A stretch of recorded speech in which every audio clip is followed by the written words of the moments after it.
හිතන්න ඔයා ඉන්නේ කිලෝමීටර් 10 ගාණක් ඈතට වේදුණු මරණීය සීතලක් තියෙන පාළු අයිස් කතරක කියලා.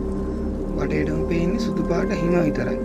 හැබැයි ඔයා නොදන්න ඇත්ත තමයි ඔයාගේ කකුල් දෙකට යටින් මීටර් 100 ගාණක් ගැඹුරින් ඝන අයිස් තට්ටුව යටින් මේ මුළු ලෝකෙම විනාශ කරලා දාන්න පුළුවන් භයානක රහස් නගරයක් ක්‍රියාත්මක වෙනවා.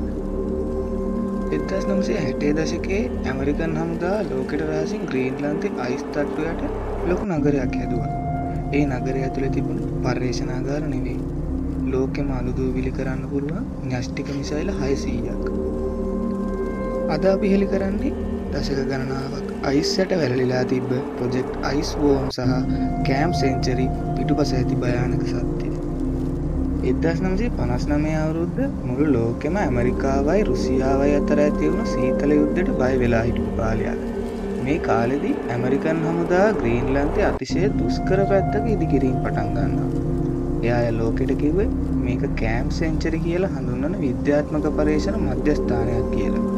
හැබැයි මේක නිකම්ම කඳවුරක් නෙවෙයි. අයිස් යට හදපු මහා පරිමාණ උමං මාර්ග පද්ධතියක්.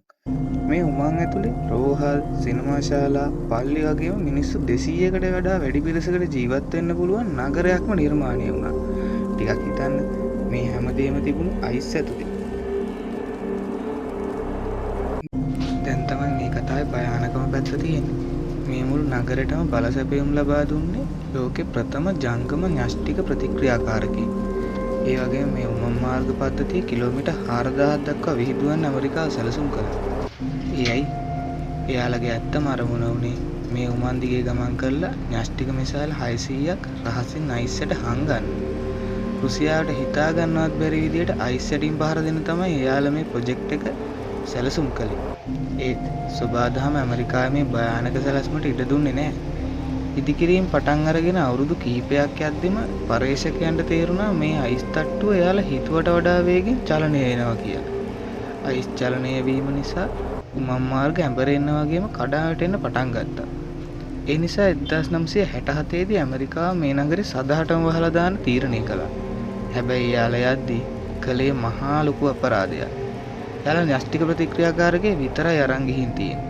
අනිත් න්‍යෂ්ටික අපද්‍රව්‍ය සහ රසායන ද්‍රව්‍ය අයිස් යටම දාලා ඇවිල්ලා. එයාලා හිතුවේ ඒවා සදහටම අයිස් යට මිදලා තියෙයි කියලා. හැබැයි දැන් මේක මුළු ලෝකෙම මුහුණ දෙන ලොකුම ප්‍රශ්නේ වෙලා. අද වෙනකොට ගෝලීය උණුසුමත් එක්ක ග්‍රීන්ලන්තේ අයිස් දිය වෙන්න පටන් අරන්. මේ අයිස් දිය වීමත් එක්ක එදා රහසින් දාලා ගියපු විෂ සහිත අපද්‍රව්‍ය දැන් මතු පිටට එන්න පටන් අරන්. මේක හරියට මුළු ලෝකෙම පාරිසරික විනාශයක් ගේන ටික ටික පිපිරෙන බෝම්බයක් වගේ. ඇමරිකාව එදා හදපු මේ අයිස් සොහන අද මුළු ලෝකෙටම තර්ජනයක් වෙලා. ඉතින් ඔයා මොකද හිතන්නේ?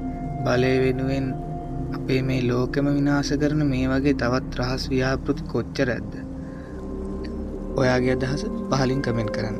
මේ වගේ අභිරහස් තවත් බලන්න අපිව සබ්ස්ක්‍රයිබ් කරන්න.